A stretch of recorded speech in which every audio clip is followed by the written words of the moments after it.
Hello and welcome to my video, MGTOW Anecdote, my brother's teacher. So making this video, I'm emotionally triggered. One of the things I suppose I'm guilty of as such is I love statistics. However, statistics are good, but it's also good to have anecdotes because anecdotes are real. Now, the mistake people make is if you've got no statistics, and then you try to use an anecdote to create some overarching theory of society. Then I could say, okay, maybe your anecdote is not going to work. But when you have all the statistics, and then you have anecdote after anecdote after anecdote, you're like, well, fuck me, it's got to be true. So in this video, I could possibly be doxing myself, but I couldn't really give a shit. My brother's teacher, Owain Richards, or as everyone called him, Mr. Richards. I don't know all the details of exactly how Mr. Richards was my brother's teacher, because I'm not sure if he was in his class and just did science, because I know for a fact he was a science and maths teacher. Mr. Richards had a big impact on my brother's life because he was the first teacher who believed in my brother and his abilities. Now, my brother is not academically gifted whatsoever. He's very much a practical man. That's why, for the majority of his life, he's worked in construction. It was quite funny, he got a job at McDonald's, but he was just alpha as fuck, and he was basically ordering everyone around. And his rationale was, if I can make someone do something quicker, then I will. And obviously, when you got customers to serve, you should hurry up. So, Mr. Richards could see within my brother that he wasn't the best at sort of school or schoolwork, but he's physically very strong, and in sports he's ridiculously awesome. The only sport I can beat my brother at is chess. But Mr. Richard could see my brother wasn't super awesome at school, so what they did is my brother joined the football club with a few of his friends, and sort of Mr. Richards, he was managing the team, and then they went on to win. Now, I haven't digged into the details, and I don't know how many years they won or what they did win, if it was a regional tournament, a national tournament. All I know is they did very, very well, and their team was really, really good, and then they won a bunch of things. Now, to rewind a few years, my brother used to hate going to school, and he he didn't want to go to school a bunch of days.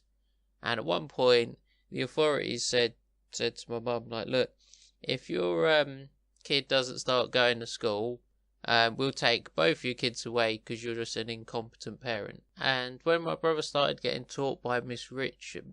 Richards, his outlook completely changed. He never had an issue with going to school again.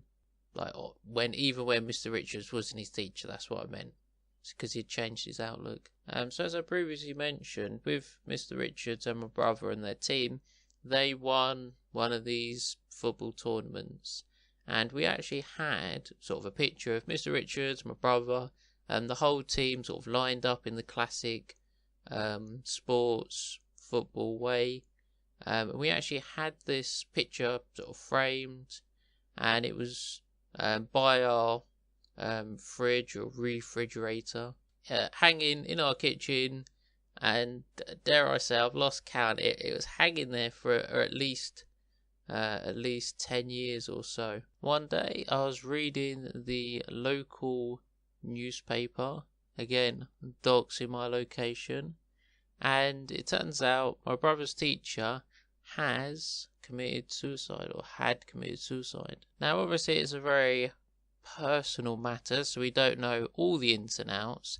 However, at the bottom of the article I'm going to link, it says Mr. Richards, I'm renaming it, had been suffering from depression, the pressure of work, and from spending less time with his 12-year-old daughter and 7-year-old son after the split from his wife. At the time, my brother was at university, and he was having a tough time at university. As I said, he's not very academic, and I'll be honest, I was helping him a lot with the maths, because the maths at university is pretty hardcore. So I was helping him the best that I could. But I still haven't told him the news, because I see no value in it. Because if I told him whilst he was at university, so to make a full sentence, the only teacher or adult outside of our mother who believed in him, his potential and his ability no longer exists. He's committed suicide. And I reasonably concluded, how would that not fuck my brother up for a considerable length of time and possibly fuck up his university? And I didn't really see the benefits, the benefit of doing so. And as I said, we had a picture of Mr. Richards and my brother and the team in our kitchen, and I got sort of a daily reminder for years about what had happened. Now, as I said, I don't know all the ins and outs of Mr. Richards' marriage, but from what I understand, he was a great guy.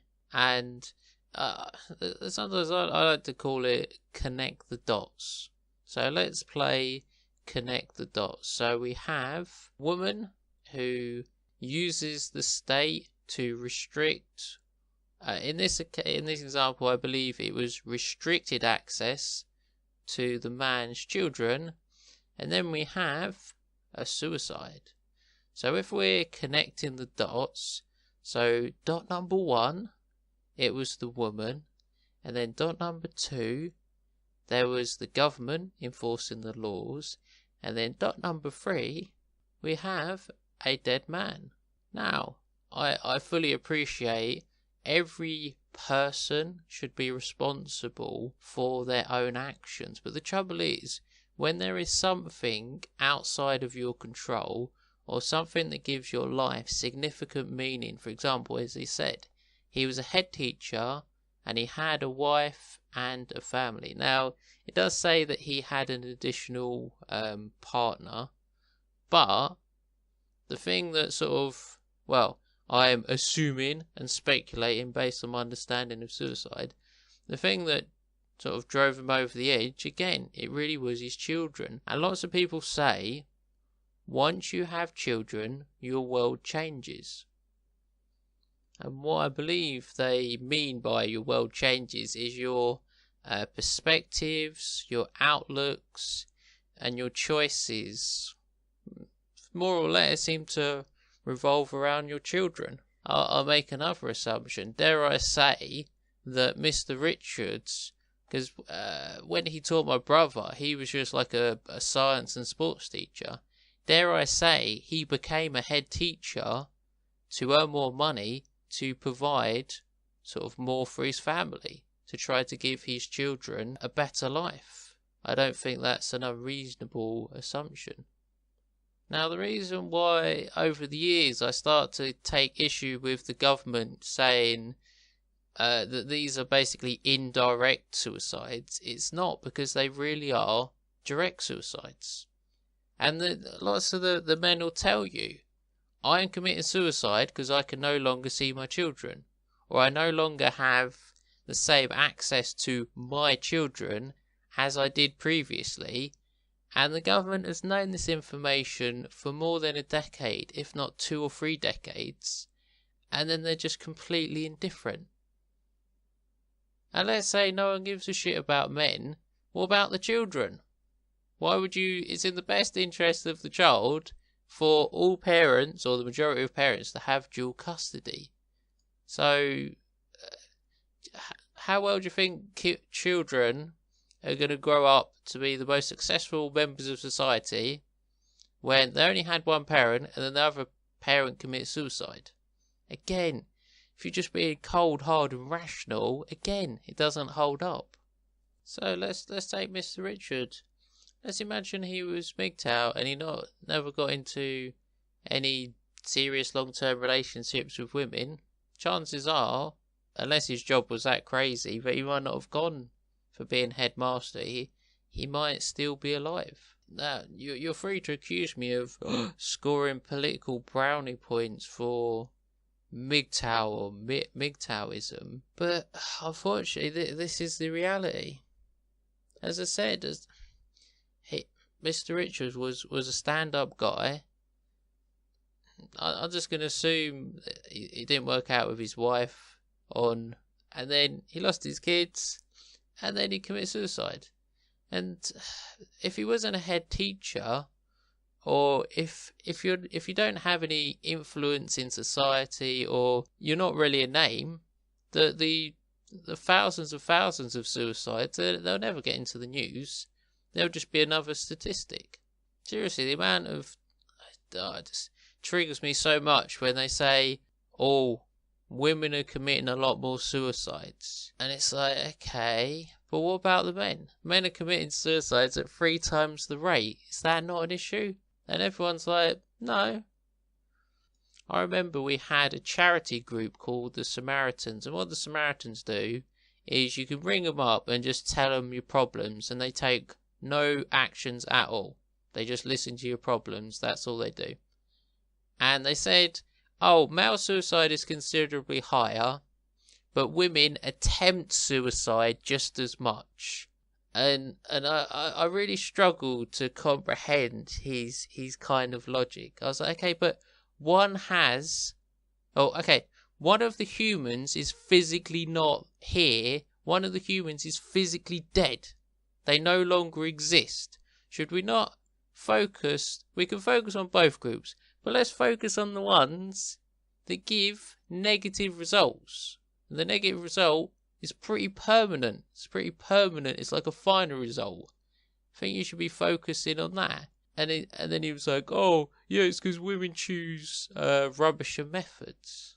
Again, it's just beside the point. Who cares what method you use? So this is why MGTOW, some people say MGTOW's unstoppable. It's because we've got all the statistics, and then we've got reality that provides us with anecdotes. So they're not just abstract. Oh yeah, I know, like 1,000 people each year die from going down the stairs. Yeah, but suicide, I would hope, in the vast majority of cases, is somewhat preventable. There's no reason for it. There just isn't. But guys, remember, MGTOW is all based on lies and fantasy. And this story is in fact fake news. Remember, this didn't really happen. He's still alive. He faked his own death. He faked his own suicide. This is all fake news. MGTOW's not real, guys. So you really need to stop watching MGTOW content. It's all fake. It's all made up. There's no government statistics, and they come from the government. You can't trust the government. So remember, you don't know of any men who've ever committed suicide ever, because your anecdotes, they don't count when they go against the narrative that you can have a wife and kids and you'll live happily ever after. So have a wife and kids and live happily ever after. Nothing bad will ever happen to you. Thank you for listening, watching, and goodbye.